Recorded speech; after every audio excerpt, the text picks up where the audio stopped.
Foi colocada pelo Sr. Deputado Agostinho Lopes e ao qual a Sra. Ministra não respondeu. Na barragem do Alto Tâmega, a cota de referência do concurso era a cota 312. Como sabe, Sra. Ministra, o estudo de impacto ambiental nem sequer a considera, começa a fazer a análise a partir da cota 315. Não sei se isso tem a ver, que de facto a empresa sabe mais do que nós e que a barragem de Padroselos está posta em causa e, como tal, aproveitam aqui uma medida de compensação estudando a cota 315 e não a cota 312. É evidente que não tem lógica absolutamente nenhuma que a cota 312 não tenha estudo de impacto ambiental e as populações do Alto Tâmega não aceitam que isso não seja feito.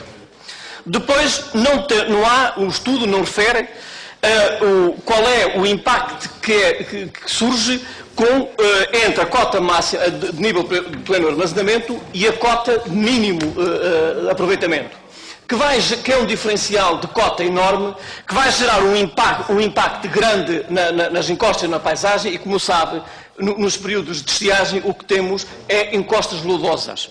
Encostas lodosas que não vão contribuir para o desenvolvimento turístico da região, nem para os fins múltiplos que a Sra. Ministra referiu. Não vejam de cá fins múltiplos num diferencial de cota no mínimo de 12 metros, sendo a cota 312, porque sendo mais acima da 312 é superior. Quando sabe, Sra. Ministra, que temos nessa zona dois pinos nacionais em termos de aproveitamento turístico, que é o pino de Vidago e o pino das Pedras Salgadas. E a construção destas barragens com este diferencial não vai beneficiar em nada estes dois pinos. Muito obrigado, Sr. Deputado, e agradeço-lhe.